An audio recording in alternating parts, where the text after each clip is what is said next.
full screen. Good evening, dear friends. Welcome to this evening session on the topic, to be religious today is to be inter-religious. We begin with an introduction of the new speaker, who will speak for about 15 minutes, followed by time for clarifications and questions. We end by 7:30. As you know, the purpose of these sessions is to enrich ourselves with the insights each religion has regarding humanity's basic concerns. Our speaker for today is Dr. Parvez Bajan, the present head priest of the Merawala Fire Temple, Bycullla.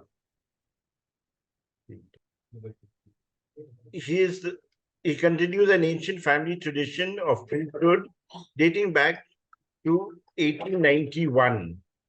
A distinguished scholar in ancient Iranian languages, he has given lectures at various centers of learning around the world.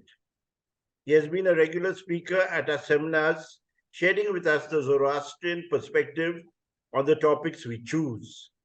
He has also participated in ecumenical meetings held by the Vatican. I wish to especially thank Ervad Bajan for his readiness to oblige us whenever we approach him.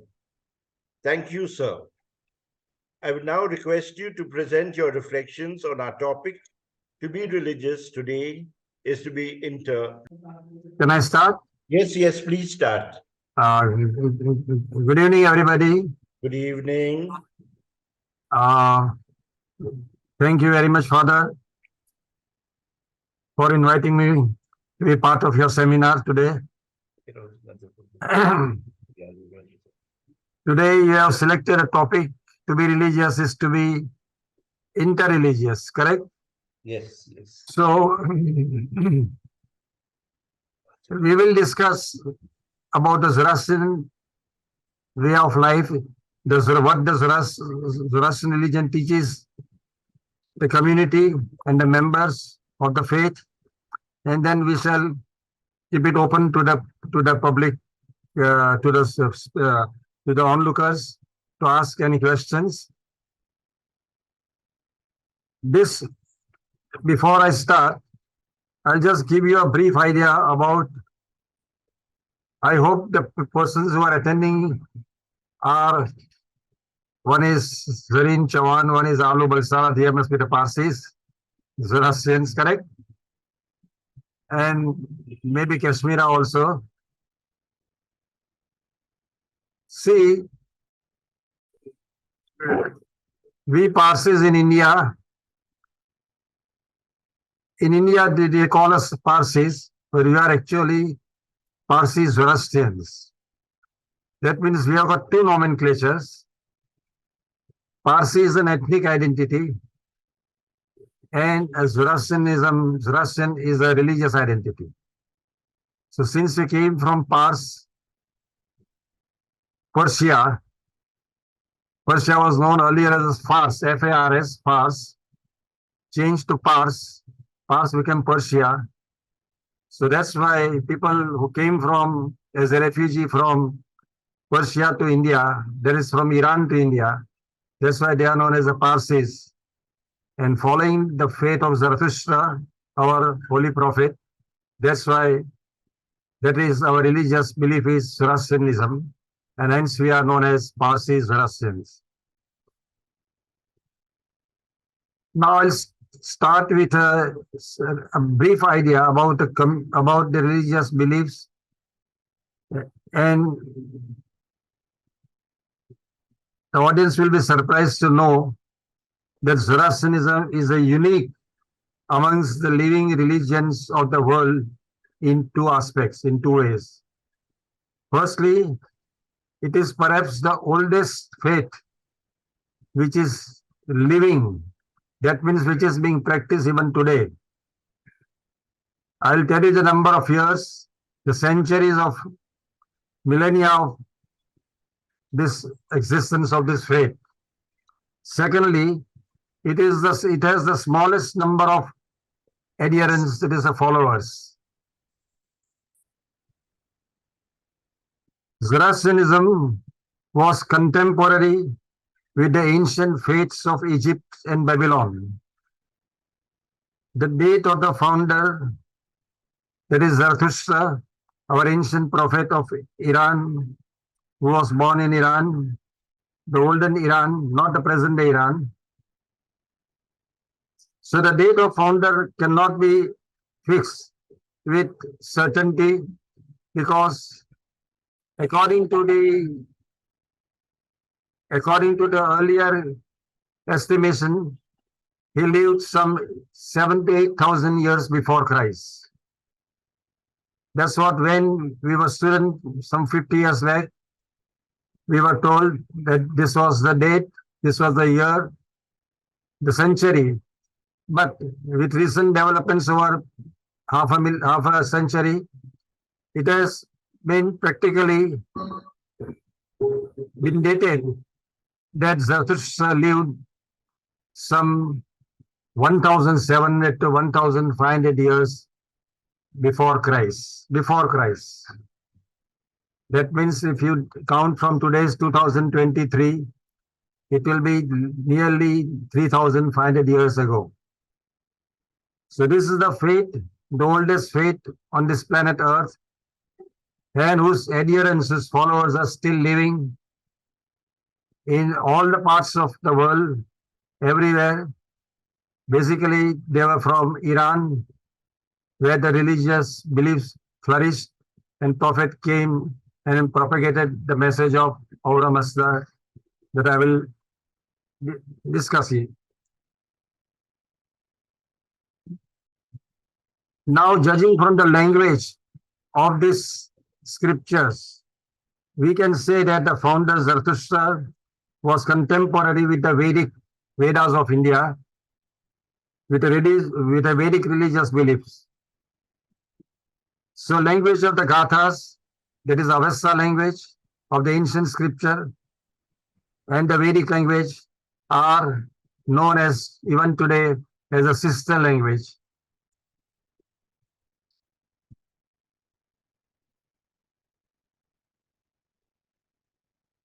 Now, each and every religious beliefs that we follow in India, there are a number of religious beliefs and practices promoted by different religious samas and saints and prophets. So we have got number of religious beliefs in India. There is no doubt about it. And when once Swami Vivekananda said, no man can live without religion. No man can live without religion. He was speaking to the American audience and he said at the Parliament of World Religion, take religion from the human society. Take religion from the human society, and what remains? Nothing but a forest of brutes. So the religion must not be thought of as something apart from the daily life. It should be the most vital part of our physical and spiritual existence. Religion is pious and virtuous living.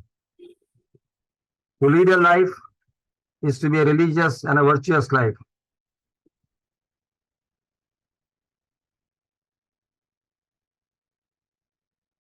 A society, any society without religion cannot progress.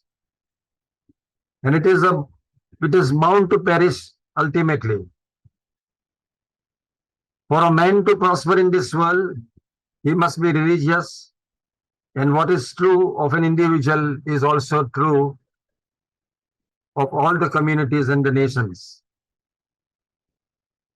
It is the religious beliefs and practices that brings the people together and it forms a community. Community means a communion.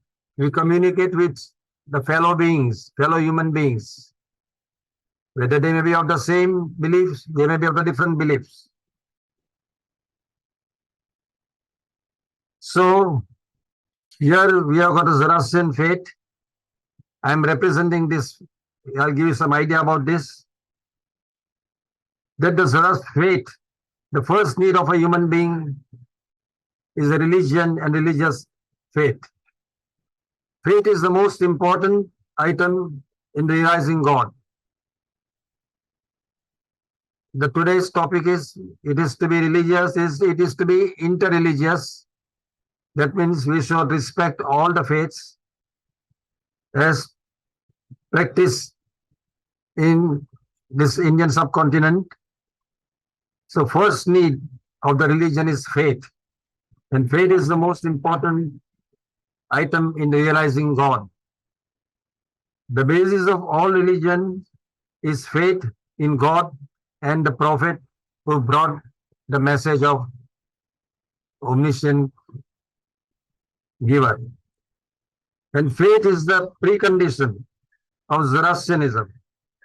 The religion of Holy Zarathustra teaches faith in transcendent reality and capacity of the human individual to intuit it by ethical life. We have a prophet whose name is Zarathustra. I said thousands of years back, he propagated the message of Aura Mazda. Aura Mazda is the one Almighty God whom we all believe. It is a one God. We always believe in one reality, one God, and that is Aura Mazda. Faith in Aura Mazda dispels fear. It gives courage and heroism, and faith triumphs where the intellect fails. Religious faith is a fortress for many a times in a time of distress.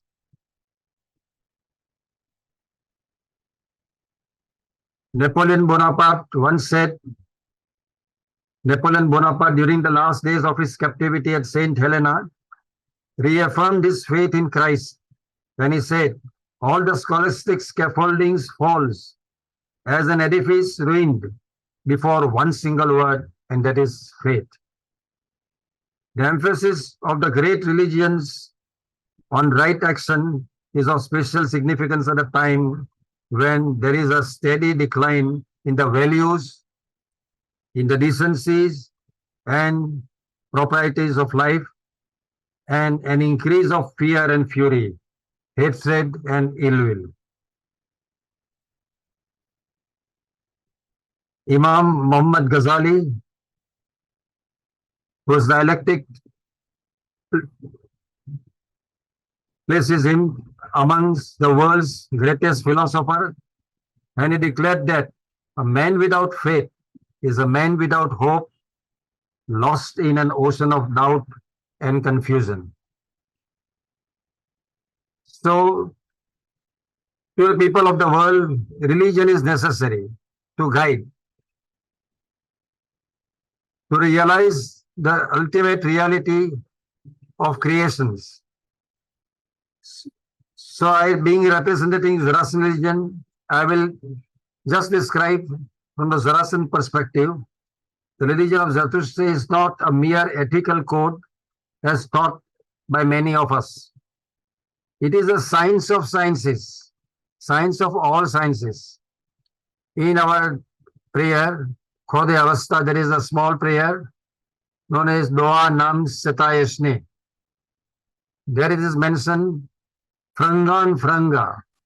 Frangan Franga meaning it is a science of all sciences, knowledge of all knowledges, and a divine and spiritual knowledge behind all the branches of knowledge. The famous world-renowned scientist Albert Einstein said, science without religion is blind. Religion without science is lame. So, in today's world, science is also increasing by leaps and bounds. The research in science is increasing by leaps and bounds, but then it requires faith in God. What God has proposed, What God has established thousands of years back, millennia back, is envisaged by our religious scriptures of all the religions, including Christianity, Islam, Buddhism, Judaism, each and every religious beliefs around the world. So that is the way Zarathustra was a prophet. He brought the message of one Almighty God, that is Ahura Mazda. Ahura meaning the Lord of life. From root to be avastha root to be meaning to exist, that means to have a life. And Mazda meaning the great creator. So he is a master of creator of great life. And that's why we all adore Ahura Mazda. In Zarathustra, we have a model teacher. He said that I am just a messenger, I am just a teacher. I have brought the message after my divine intervention with Lord Almighty Ahura Mazda. And this is the message to the humanity at large. Humanity at large. So people gathered and they listened to his sermons, which are known in our Avesta. Avesta is a language, ancient language, which is now not, it is written in the books, but nobody can speak. It is now not spoken in anywhere in the world. But we in India, at the university level, we teach this subject to our students up to the master's degree and even further for the research work also. And it is being studied elsewhere in the world, around the world, in Europe, America, and everywhere, with very fascination and inquisitiveness, because being an oldest religion on the earth, it has many things to disclose to the people of the world. Since Zarathustra, we have a model teacher. He revealed and spoke as one having power. He taught men the spiritual and moral laws in a way best suited to their understanding and comprehension. He conquered all by the force of his reasoning and arguments, his piety and his prayers, and by the force of truth of his divine teachings. He sanctified the work by his own examples. Zoroastrian scriptures, there are many truths. Many of the truths and principles of Zarathustra's religion are found in the sacred books of the other great religions of the world. He is the original emissary of God, Ahura Mazda, and the redeemer of mankind. Hence, we Parsis are proud of him for their inheritance through him of the great faith.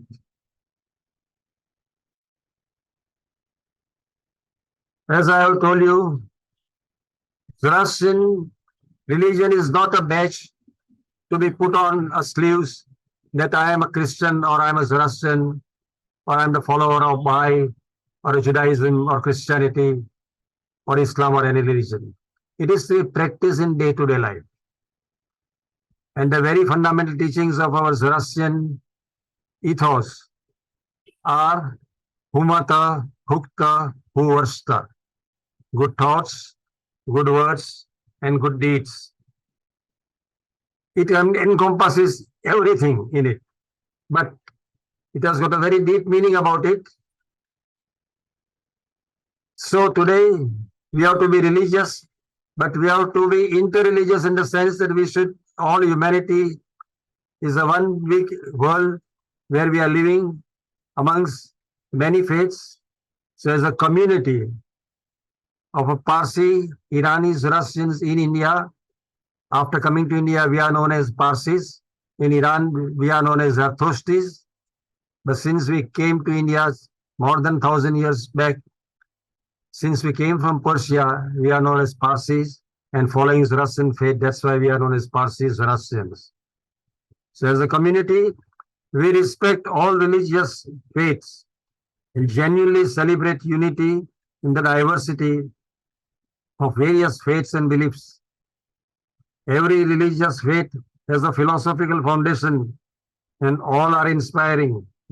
Hinduism focuses on dharma, or a right way of living, and is quite similar to the emphasis on asha, the righteous living, that Zarathustra emphasized in the Gathas. Righteous living is the best living. It's a very simple word, but it conveys volumes and volumes of thoughts, that how can you be righteous in your thoughts, in your words, and in your deeds. Even your thinking should be righteous, not only the doings. The thinking should be righteous, not to harm anybody, to help somebody. And there are so many ways of righteousness, which is explained in the basic text of the Zoroastrianism, which is known as the Gathas, which was propounded by Zarathustra prophet himself, and they were sung by him. Gathas were sung by Zarathustra himself, the poetic beauty, and that's why he is the composer and he is the founder, and he has composed these Gathas, which are the only living testimony of his presence in this world. Christianity focuses on the love and forgiveness,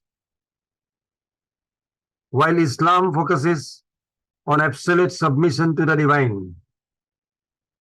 Buddhism focuses on compassion, while Jainism focuses on non-violence. All these religious beliefs are universal values worthy of celebration and practice by humanity at large. But indeed, the quest of all faiths and beliefs is the same. And what is that? Seeking the truth, the righteousness, the truthfulness. And there is one important archangel which is mentioned in our Zoroastrian monthly days are named after angels and archangels from date 1 to date 30 days a month. And very second archangel is named Brahman and Ardivesh. Ardivesh meaning Asha Vaisa, meaning righteousness, truthfulness. It has got a very deep connotation. In every step, there should be a righteousness, truthfulness in actions, thoughts, and words. However, the paths are somewhat different for all the religions. Swami Vivekananda aptly used the analogy that just as various rivers flow in different paths to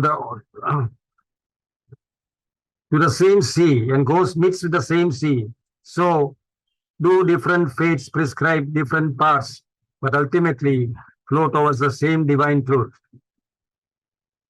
The classic examples of different paths happen to be Jesus recommending that if someone slaps you on one cheek, turn to them the other cheek. However, in the Gita, Krishna tells Arjuna that if you will not fight this righteous war, then you will fail in your duty, lose your reputation, and incur sin. Similar, a Jain considers long and rigorous fast from food as a form of spiritual cleansing, but a Zoroastrian community is not required even to do a fast for a single day. Fasting from the sin, that is the most important thing. You have to be away from sin. That is the best fasting which Zoroastrian religious contemplates. Clearly, the way of life, according to the Zoroastrian faith, and living differs from faith to faith. However, the focus of this is on the living the Zoroastrian way of life. Just, I will give you some explanations. According to there are, in olden times in Iran, there were olden texts written in olden scripts, like in Vedic, we have old Sanskrit, the modern Sanskrit. Similarly, we had Avestan script, which is not being taught anywhere in the world, except at the university level, in somewhat a few of the colleges in foreign countries, even in India, the Bombay University, where we are teaching it even at present. So there are Avestan, Palvi, Pasan, cuneiform, and all such languages are there. So according to the Pelvic Zarathustra, when Zarathustra, when Prophet Zarathustra asked Auram, as they asked Creator the question, who is the best person among all people in the world? Prophet asked the Creator, who is the best person in the world? Then Auram replied, he who walks on the path of righteousness. That is Ashar. That is truthfulness. That means he is charitable, he is just, he reveres fire, reveres water, and is kind even to animals. This response, in a sense, encapsulates the Zoroastrian way of life and living. You know, Zoroastrian religion is also known as from nature to nature's God. All the things which we see around on this earth, planet Earth, like the sky, the sun, the moon, the planets, the waters, the rivers, the animal kingdom, the plant kingdom, vegetations, human beings, fire, air, water, they are all the creations of nature. And there are different litanies, prayers dedicated to all these creations of nature. And by adoring those creations of nature, we adore the creator of these creations, that is Almighty Lord Auram. Today's days, we are always talking about the climate change. Nowadays, everybody knows that the planet Earth is getting warmer and warmer. All the glaciers and the ice glaciers are melting, and it creates a fury in the continents around the world. Long before climate change, Zarathustra made ecology a part of the religious ethos with a hapta of principles. Hapta meaning 7 principles. The 7 Ameshaspenta, that is archangels. The 7 Ameshaspentas, they are known as Ameshaspentas, meaning they are immortal, beneficent spirit, are guardians of all the good creations of Auramasta. Each and every creations, there are 7 creations of nature. They are looked after by 7 ministerial heads, like Department of Ministry, and including human being, which is looked after by Lord Auramasta himself. So human beings, animal kingdom, the fire, the metals, the earth, the water, and the vegetations. Now, adoration of all these creations, the adoration of the Amesaspantas, in a sense, is the adoration of all these good creations of Auramasta, and surely what one adores must be treated with care and respect. That's why every Zoroastrian also tries to imbibe the ethical qualities of 7 Amesaspantas by starting all tasks in the name of and dedicating the result to Auramasta, or Hormas we call it in the modern Pelvic terms, or the Creator, to perform all the tasks engaging Brahman. So in the name of Auramasta, each and every work is started in the name of God, Almighty God, by engaging Brahman. Now the second archangel is Brahman. Brahman is nothing but a Brahman, meaning good mind. It is a mind which the idea comes into the mind. Humata, Hukta, Vasa, they are triad of very important triad in the Zoroastrian scriptures, which says good thoughts. That means once the good thoughts, the righteous thought comes into your mind, then there's a Humata, Hukta. Second is Hu meaning good, Nukta meaning the speech. So good speech. When thoughts are good, then your speech will be the best. And Varsta, Hu meaning again good, and Varsta meaning work. Then your actions by your hands, by your deeds will always be good. So when you think good, you speak good, and your actions should be good. So that is the mind that performs all tasks with. Thereafter there comes a third, there is Ardibesh, fire, or the truth, and attains Sarevar meaning the strength. Strength meaning power. Shatra, in Sanskrit we say Shatra, Kshetra meaning the area. So here is who presides over the territory, boundary of a country or a nation or a world, you can say, and power, holding the power. And to this strength, the power added spindama, that is piety and humility, and attain khordad, that is or perfection, and amartat, that means immortality. When a human soul is born in this world, it has got a specific number of years to live on this planet Earth, 70, 80, 90, 100 years maybe.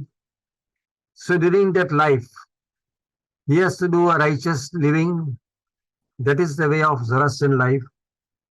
So, Asar, the best and the only path, which is said in our Zoroastrian scriptures, Aivo pantav yo ashahe, vispe anyesham apantan. Aivo meaning one, pantav meaning pant meaning path, yo ashahe. There is only one path, and that is of righteousness. Aivo pantav yo ashahe, vispe meaning visva meaning all. Vispe anyesham, all other paths. Apantam, no paths. So there is only one path and path of righteousness. All other paths are no paths.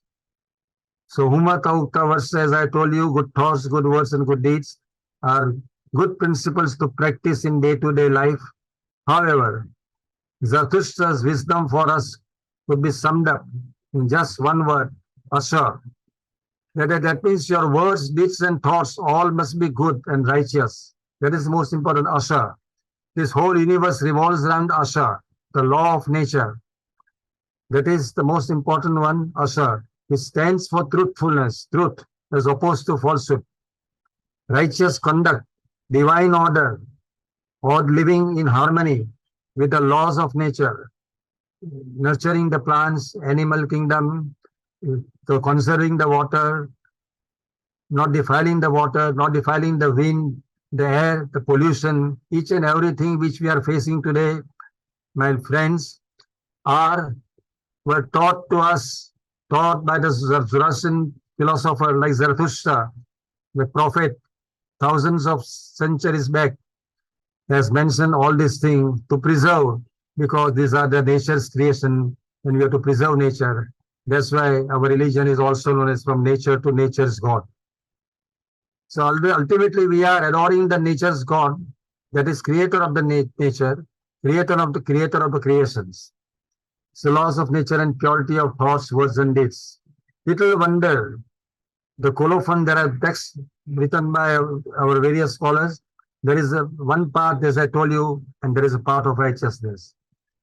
So in the end, when we pray, in our morning, there is one prayer, early morning time, before the sunrise, and just after the daybreak in the morning, during the time of dawn, there is a prayer which is known as a Hoshbam. It's a short prayer, which when we pray it at dawn, we affirm Asha Vaista, Asha Sraista, Daresa Matva, Pairitva Jamyava. Asha, meaning righteousness. There is a degree, comparative and superlative degrees are used in our Western language. Through the best righteousness. Then he says, the reciter of the prayer says, through the best righteousness. Then he says, through the excellent righteousness, superlative degree, O Ahura Mazda, that means Almighty God, may we catch sight of thee. Ahura Mazda is a spiritual entity. Human being cannot see with their naked eyes. We can only perceive it if our ideas are pious, righteous. So may we catch sight of thee, and may we come near thee and attain your eternal friendship. That is what is mentioned in Hoshbam, the last para of this short prayer, which is normally prayed during the time of dawn, before the daybreak, before the sun comes on the horizon. So, according to this prayer, the devotee affirms at the very crack of the dawn that he or she aspires to know and understand Ahura Mazda, and the only way he or she can achieve this ultimate and sublime goal is by walking on the path of truthfulness and righteousness. In doing so, the devotee earns Ahura Mazda's friendship. Ahura Mazda is not a master, he is our friend. He is not hard taskmaster, but he is a friend. He guides us. And indeed, a good Zoroastrian need not fear Ahura Mazda, nor try to appease Creator by sacrificing any of his creations, humans or animals. Now, in this world, evil exists. Ahura Mazda has created human beings as a soldier from his side, from the good side, from the Spentamanium. There are two opposing forces in nature. One is known as Spentamanium, good spirit, and one is Angramanium, is a bad spirit, which will turn the mind to do the bad things in this world. And Spentamanium will control the mind and try to get the person come in senses and do the good deeds. So in life, every good Zoroastrian is expected to be Rathestar. Rathestar meaning a warrior or a spiritual warrior, fighting evil at every stage, every level. At the physical level, all forms of impurities, pollutions are seen as a manifestation of evil. Like we see today, the waters are in the rivers and the seas are polluted, contaminated. Air is contaminated by fumes of factory emulsions, all these things. So as the social level, all forms of poverty, even the poverty is evil. Poverty, want, human sufferings, and ignorance are seen as an affliction of evil. Zoroastrian religion teaches us that people should be educated, should realize their understanding, the religious values, and the educated man will automatically understand better his creator. Indeed, a good Zoroastrian is one who ensures cleanliness, mental cleanliness, physical cleanliness, and spiritual cleanliness, and attacks poverty and human sufferings through acts of charity and giving. There is one very famous Avestan sentence in our Zoroastrian scripture. They say, Ushta ammai, ya ammai, ushta kammai che. In this world, he is happy who makes others happy. If I give charity to a beggar for 2 rupees or 5 rupees or 10 rupees, and you can see the smile on his face, the blessings on his mouth, that is the best thing for the giver of the charity. So charity is the highest virtue which the Zoroastrian religious beliefs inculcates. So Zoroastrian religion consider poverty, suffering, and want as affliction of evil. These are the afflictions of evil which are to be drained out, which are to be reduced, which are to be controlled. How you can control? To remove poverty, deficiency, disease, and human sufferings is not only a religious duty, but an act of spiritual merit, depriving evil for sustenance. If we do not fight against the evil, the evil will sustain itself. If Christ asks his followers to love their neighbors, Zarathustra asks his followers to attain happiness by making the others happy. That's what I told you, that we can make others happy, and by their happiness lies our happiness. So path of happiness, path of salvation from this world to the next world when we go. The Zoroastrian is not required to renounce the world and lead an ascetic life.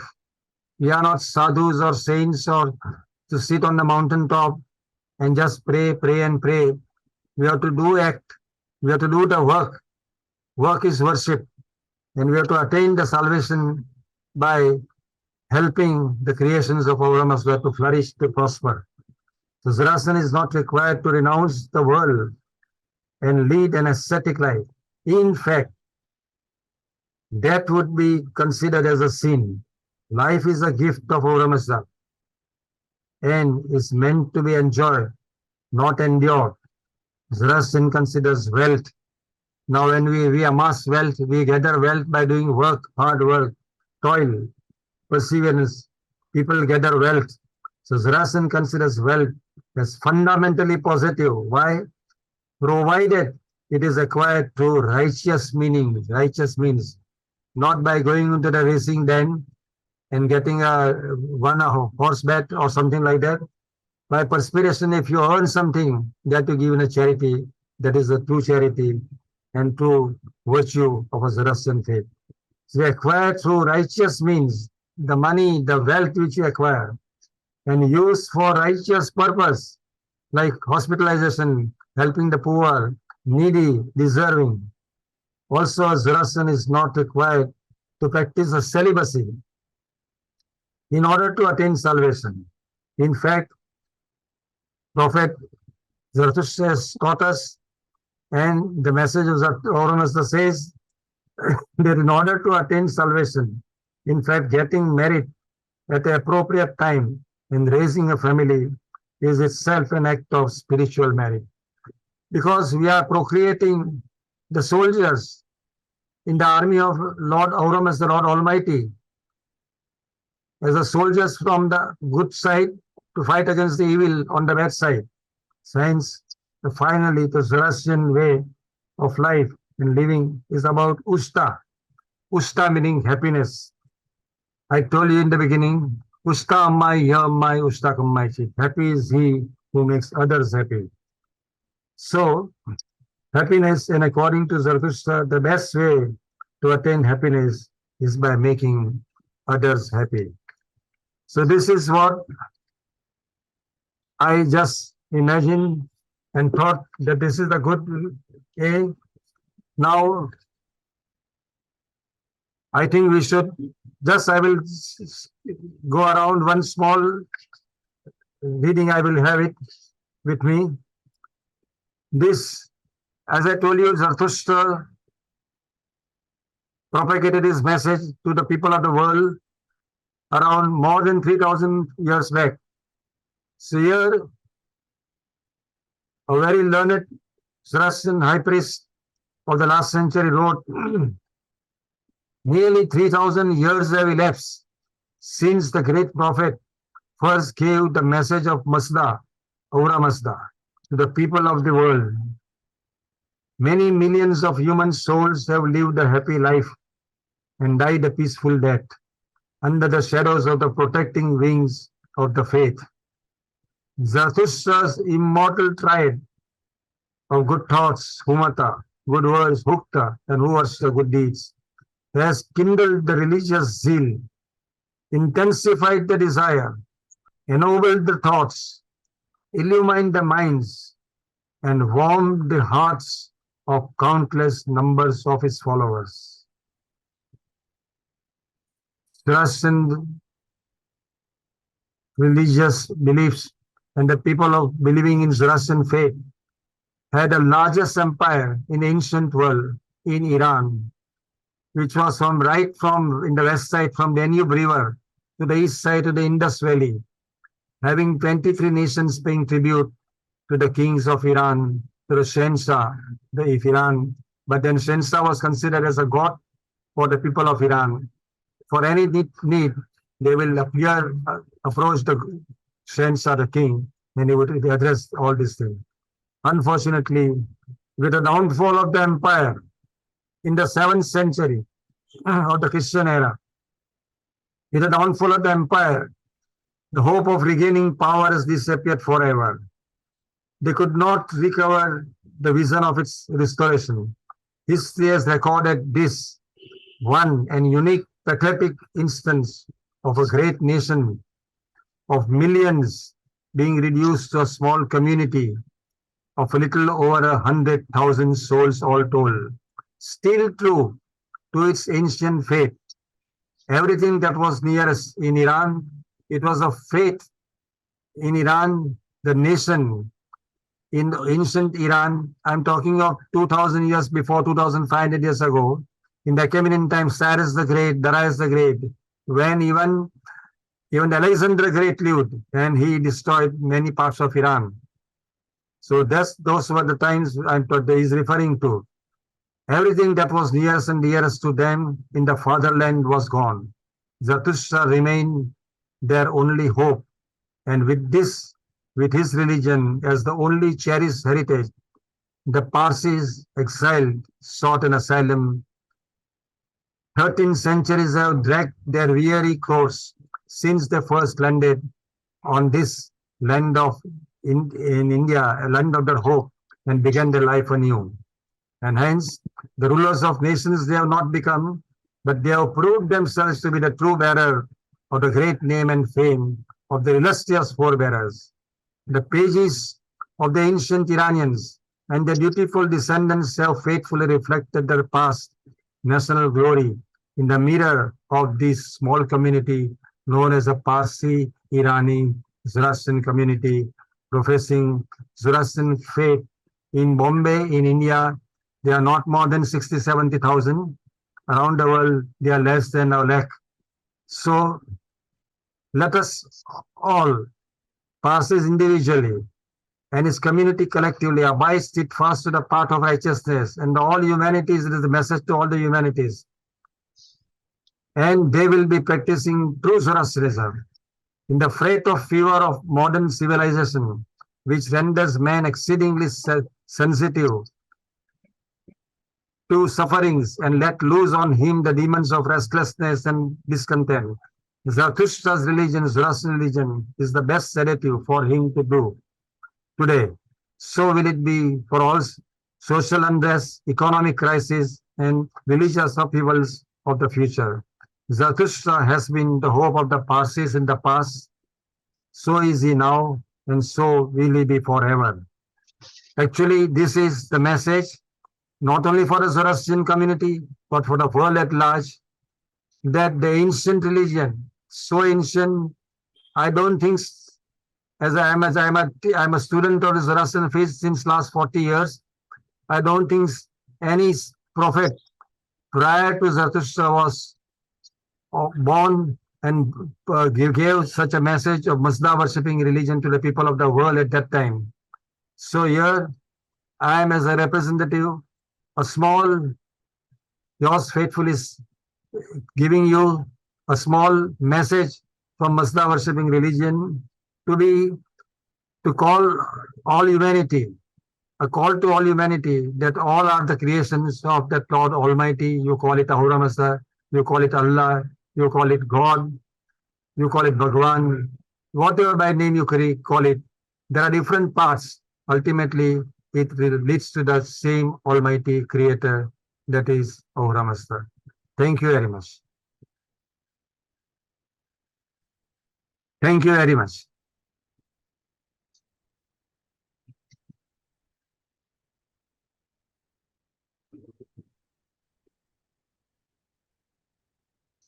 So thank you very much.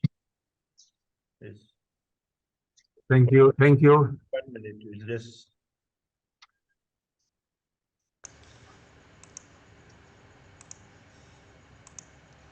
Okay.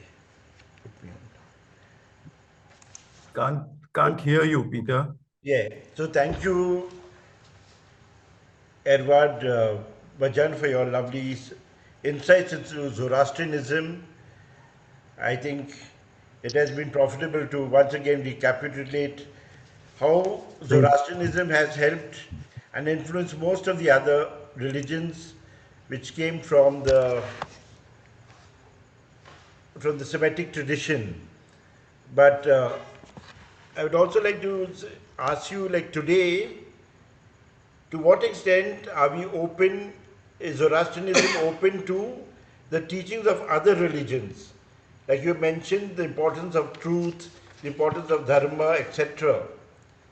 Since your religion started so many years earlier, centuries earlier, is there any kind of dialogue between Zoroastrianism and other faiths? Can you tell us something about time? Can I respond? Yes, yes, please. Yes, there are so many, not only the teachings, the followers of the faith are very less in numbers, as you, Father, you know, in India and elsewhere in the world, they are less in numbers because there are so many other religious beliefs have come into practice. And so the majority, the now Zoroastrian religion, because we have lost our kingdom in Iran also. Once upon a time, it was the Iran. What I told you just now was the richest nation under the sun, and the largest nation in the ancient world. The map of Iran shows that it was in truly it was 2,500 years back. It was like this. So our Zoroastrian beliefs are being. You will be surprised, sir, to note that Zoroastrian religion is being taught in different universities around the world. Around the world, I'm talking specifically of the Zoroastrian language, Zoroastrian philosophy, because being an ancient faith propounded by prophet, anterior to all the other prophets.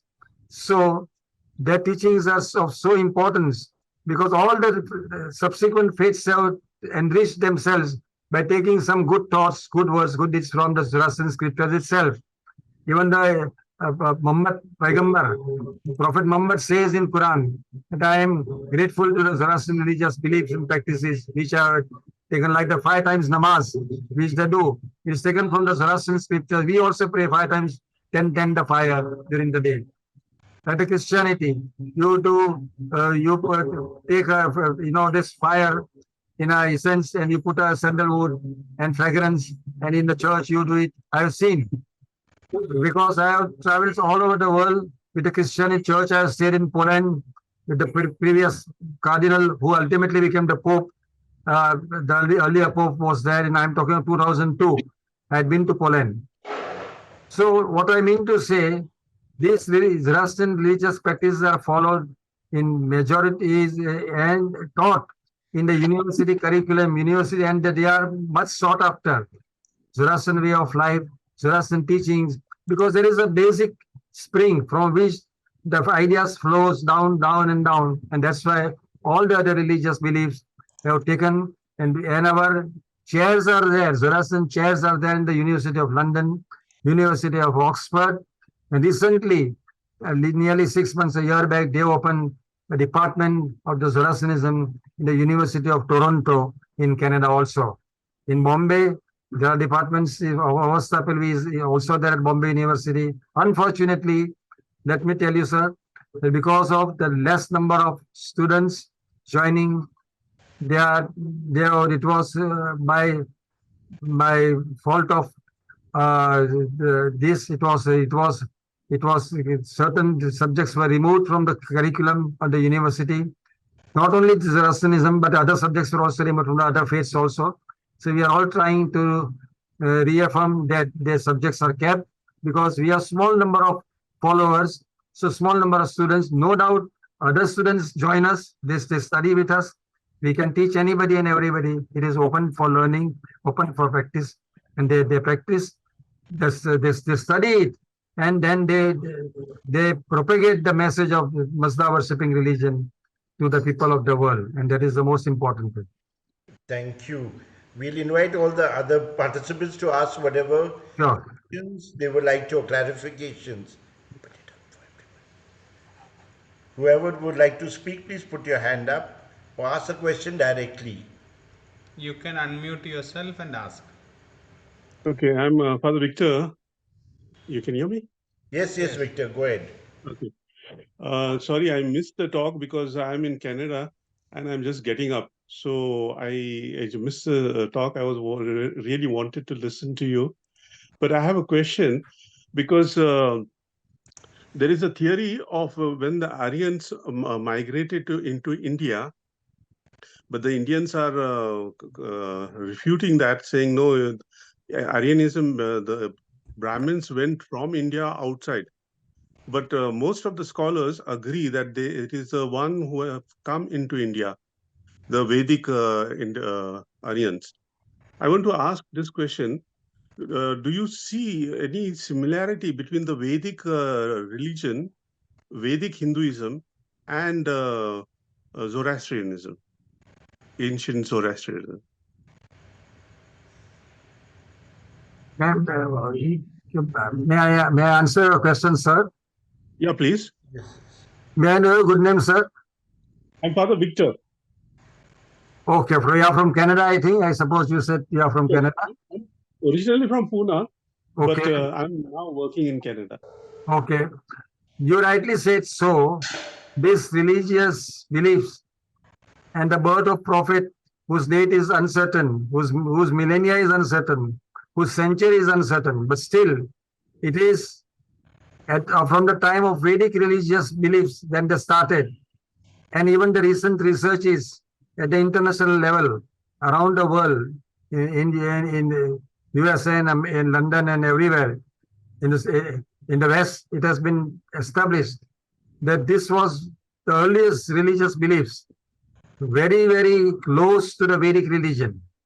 And even some philologists and some historians have said that even the Zoroastrian religion is interior to even the Vedic religious beliefs, because Vedic religion mentions many of the Zoroastrian words which are there.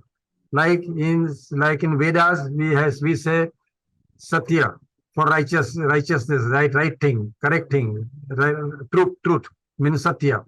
In Avesta we call Hatya, her. Sa becomes her. And there we have got a very, very genuine grammar book of Avesta language, ancient language, written 100 years back in the 20th century, in 1904, by a very learned Zoroastrian priest. And the title of the grammar book is known as Avesta Grammar in Comparison with Sanskrit. Avesta Grammar in Comparison with Sanskrit. So you can imagine those Sanskrit, all those words which are there in Sanskrit are basically, they are also in the Avesta language, but with a verification of certain syllables, these grammatical inflections and all these things. So even today, we have got a university, we have got a department in Pune, Bhandarkar Oriental Research Institute. There are all Vedic Pandits are there. Few years back, one of my colleagues, lady, she is in charge of the Department of Zoroastrian Studies at the London University SOAS, School of Oriental and African Studies. She came to India. She was with us here. Then we sent her to Pune to give a talk on Avesta language about the Vedic, the Bhandarkar Oriental Research Institute. She gave a talk there, and there were more than 100 students who were there for the classes for 7 to 8 days in a week. And she was surprised that she told me while coming back to Bombay, she said, "Sir, you have sent me to a very right place. More than the Zoroastrians, the Vedic students know the better, because they can compare easily with the Zoroastrian ideas and ethos and the grammatical intricacies, because they have studied Vedas first. Now they are studying Avesta also. So they can reply very promptly and accurately also. So it is being studied by so many other countries, like in Germany, there was a Department of Avestan Studies. In Berlin, there was a Department of Avestan Studies. In France, there is a Department of Avestan Studies. And recently, these departments and these studies of religious, not only the language, I'm talking about language because I'm a linguist. Otherwise, there is a philosophical part of it, the exegetical part of this, the religious beliefs. What is the belief? All these things are very much now people wants to know what was that earliest religion who is still surviving, whose followers are still surviving, the religion is still surviving. What is the message? And for that, you may be surprised, sir, that since last 5-6 years, from the Zoroastrian viewpoint, I am being invited every 2 years by the Japanese University of Osaka in Nara Prefecture University in Osaka in 2015, 2017, 2019, and few days back, in last 15 days back, I was in Japan, giving them our technique of our fire worship. They say Buddhism also there is a fire worship. They say in Shintoism there is these are the things. I have seen so many temples, Buddhist temples and all these things. And so many other scholars from Germany, from Tajikistan, from Iran, they were there along with the archaeologists were there. So we participated and we exchanged our ideas around with the scholars. And this study of Zoroastrianism is very sought after and a very hot topic. And it has to be because it's an ancient faith in the modern world, still surviving, and very, very small number of its followers, which are just existing. God hope that it will survive forever and ever till eternity. Thank you. Thank you very much sir. Because I would like to be connected with you because you say you are a linguist. I'm basically a Vedic scholar. I'm a Vedic scholar. Vedic I have scholar. written, Yes. but more on philosophical line rather than linguist. Okay. But I'm working on my book where I want to defend I want to contradict the theory of out of India with the migration theory, the migration of the Aryans. And for this, your input will help me a lot. So I would like to get connected with you besides this meeting. Victor, I'll Yeah. send you the link after, okay? Yeah, please. We'll let Thank you someone so else much. ask Okay. questions. Sure, sure. Okay, thank you. Okay. That's the other part of it that we can discuss it. We can discuss it. Yeah. That's right. Just for the sake of for a minute, I can say that it was a good, but that was just for the preservation of our identity. It was once a big empire with 23 nations like Mesopotamia and all these nations. They were within a part of a Iranian culture, Iranian ethos. They were following their own faiths, just like a social culture. In India, we have got so many faiths practiced even in India today. Similar was the practice in ancient Iran, where different people of different faiths were following their purpose. But Zoroastrian, ultimately, the one Shenshah, the one king of kings, was Cyrus the Great, Darius the Great. They were Zoroastrians, but they were liberty. Just why we have the Cyrus cylinder, which is a world famous Cyrus cylinder, which mentions that each and every religious belief can flourish in a one state or one union territory or something like that.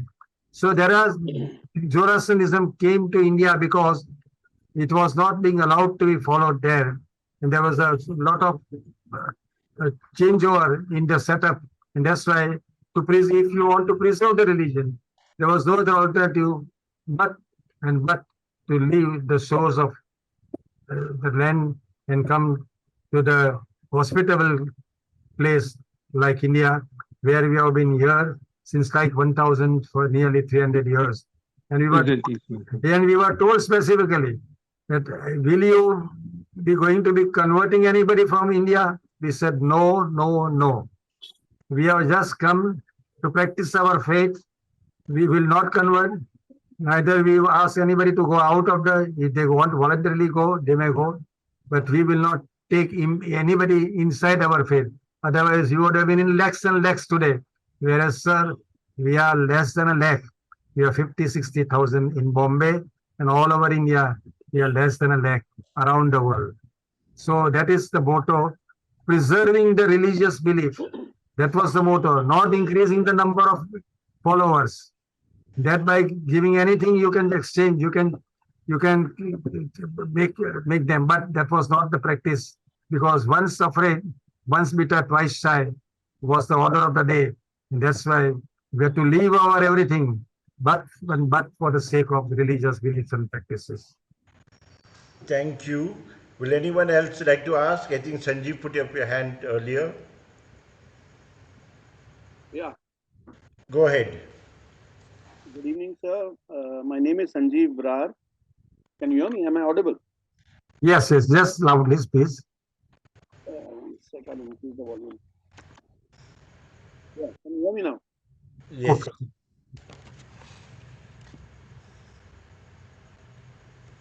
You said that you would not like to increase your numbers because you want to maintain a purity of religion. Is that what you're? Pardon, sir. Just. Is that what you're saying?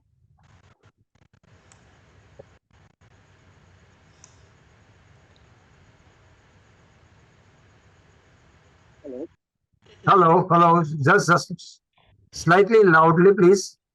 Yeah, I'm speaking pretty loud. I'm just saying, you just said that you do not want to increase numbers.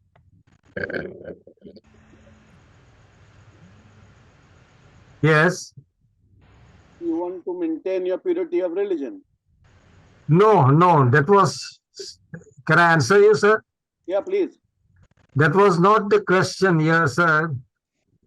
When is a refugee, a band of followers of certain faith, asks for asylum in a different premises, in a different location, in a different land, we have not come, our forefathers have not come to conquer the Indian continent and the Indian subcontinent.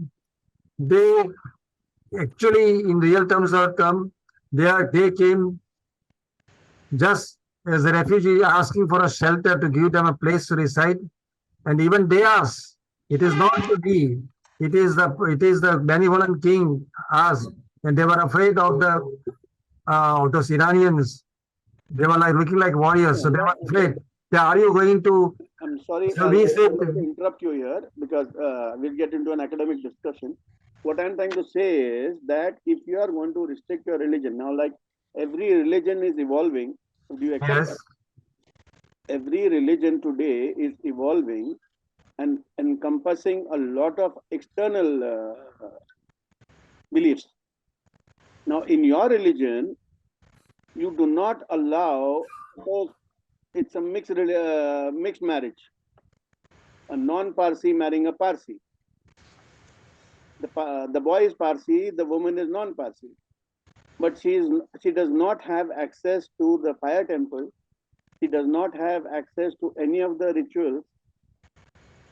Even for her sons, you have that ceremony, third ceremony.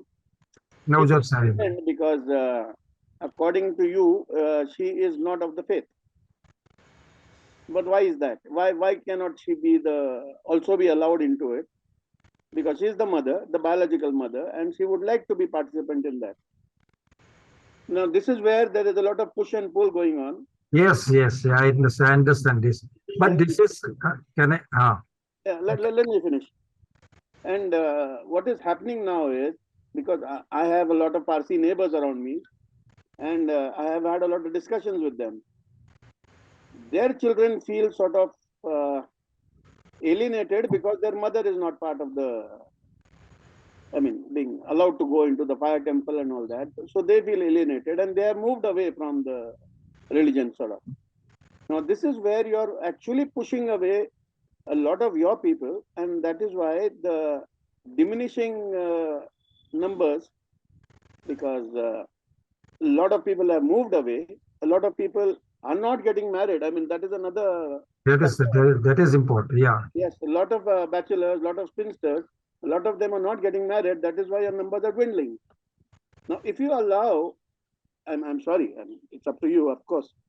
If you allow inter-religious, interfaith marriages, and if you allow them to also participate into your rituals, it's up to you how much you want to limit or how much you want to allow. But I feel that like all religions today, even Catholicism or Hinduism is now changing, evolving. You also need to evolve. You are too rigid in your approach to everything. Don't you feel so? No, we are not rigid. We follow the promise we see, because while coming to India, we are given certain promise to the Jadi Rana, who gave asylum to the Zoroastrian Parsis coming here. And all our trust properties after coming to India, as we came from Iran to India, and even in Iran also, there are so many other communities existing, like there were Medes, there were Assyrians, there were Babylonians, they were not Zoroastrians. But we came from Iran to India as Parsi Zoroastrians from province of Pars. We came to India, and that's why after coming to India, we given that we shall follow our religious faith. Since you have given us place to survive, place to stay over here, we say we thanks very much. Even today, there are so many prominent Indians, Parsi, we become famous in the world that you know around it. So why? But we stick to our promise. According to you, what you say, The marriage, according to the Zoroastrian religion, has to be between a Parsi marrying a Parsi girl. Then only, according to the Zoroastrian Marriage Act of 1936, the Parsi Marriage and Divorce Act, this is mentioned that both the spouse should be a boy and a girl should be a Parsi. There must be two with Parsi Zoroastrian. I am talking Parsi or Iranian Zoroastrian. There with two witnesses must be a Zoroastrian, and it should be before the congregation by the Anjuman. It is not a closed door marriage or something like that. And that's why we are the pioneers in education. After coming to India, we have not kept the books about our hotel, our schools or colleges only for the Zoroastrian boys only, not for the non-part. They are open everything, but when you enter a temple, like in India, then you have to do certain prayers before you have to wash your hand and feet, like Muslims have taken from us. That's what we do. And standing outside on the veranda, even the girls, ladies have got a separate room for the prayers. That you have to complete those prayers by putting on the Sudra and Kusti. They wear this, and then they enter the precinct of the fire temple. Even the priest cannot enter. Even the ladies, boy, Parsi girl, without that they do not enter the fire temple. Now, if the non-Parsi, if they married, how can that, whose naujur is not performed, whose first ceremony is not performed, how can that boy or a girl can enter the fire temple without? So that is the problem. Our religious beliefs and practices are such that we don't want to believe in numbers, that by increasing the numbers we will get some rights or some this, or we have never asked for anything. Never asked for anything. You again coming back to the same. No, but then this is not the time, sir. This is not a time for, here we are being interreligious for anything, for any charities, for anything. Our charities are not for non-Parsis. Our charities are for everybody. Does anybody charities are, even the Zoroastrian community has made a charity for the dumb animals. We have got a big hospital in Bombay, Sakarbe Petit Hospital for animals. I grant you, Tatas have got a cancer institute. Then Tata's wife was. I'm not coming into that. You are splitting hairs. I'm talking about is a family of two wherein. No, I followed you, but that is not the occasion for this time to discuss at this meeting. Okay. Secondly, see, we are very paban to the what we have given verdict to our community, to the government, that we are going back to we are not the persons like this. As per my knowledge, a Zoroastrian, once he gives promises, his promises. I'll just give you an example. That's what I read in my earlier. Sir Jamshedji Tata, 200 years back, he went to China for a trade. He made an agreement with a Chinese counterpart to supply something from India, and in return they will supply silk from China. Very next day in a hotel, where Jamshedji Tata was staying, the Chinese fellow came with an agreement and asked Jamshedji Tata to sign that agreement. Jamshedji read that agreement. He said, "What for?" Yesterday we had a talk, we had discussed. Now this is the agreement. After going to India, you will send this thing, I will send from here this thing. That was the system of import and export, correct? Jamshedji said, "You have said, I have agreed. I have said, you have agreed. Where is the question of this agreement?" He tore that agreement on his face only. "You have said, I'll honor your word. What I have said, I hope you will honor your word." That is the agreement. Today, sir, I'm saying once again, people make an agreement, people register an agreement, people go in the court of law by paying lakhs of rupees, and then they don't follow, and then they go to the court of law, right up the Supreme Court. Where is your word? Where is the word about? Word once given is always given. I do not agree with you, sir. Sorry. Okay, thank you. Thank you very much. Anyone else to ask any question or clarification?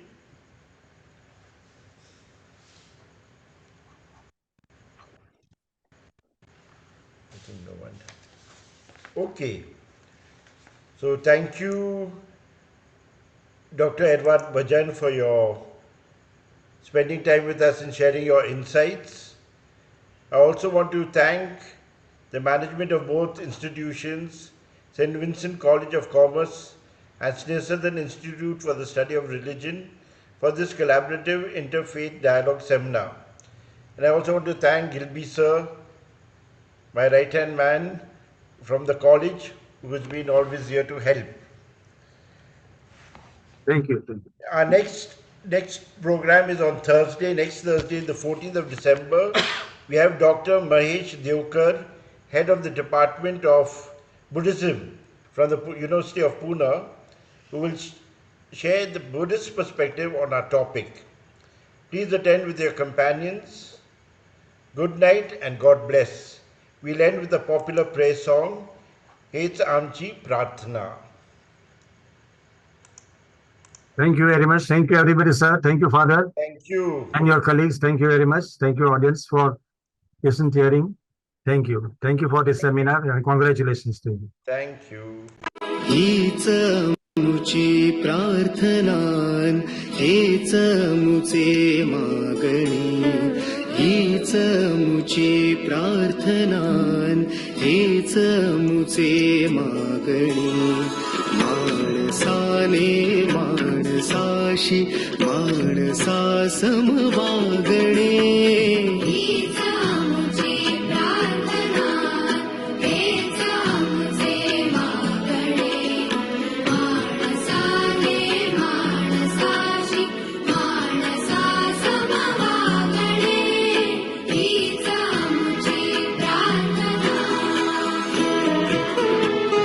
धर्म जाती प्रांत भाषा द्वेष सारे संपुदे धर्म जाती प्रांत भाषा द्वेष सारे संपुदे एक निष्ठा एक आशा एक रंगी रंगुदे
Thank you. Good night. Thank you. Good night.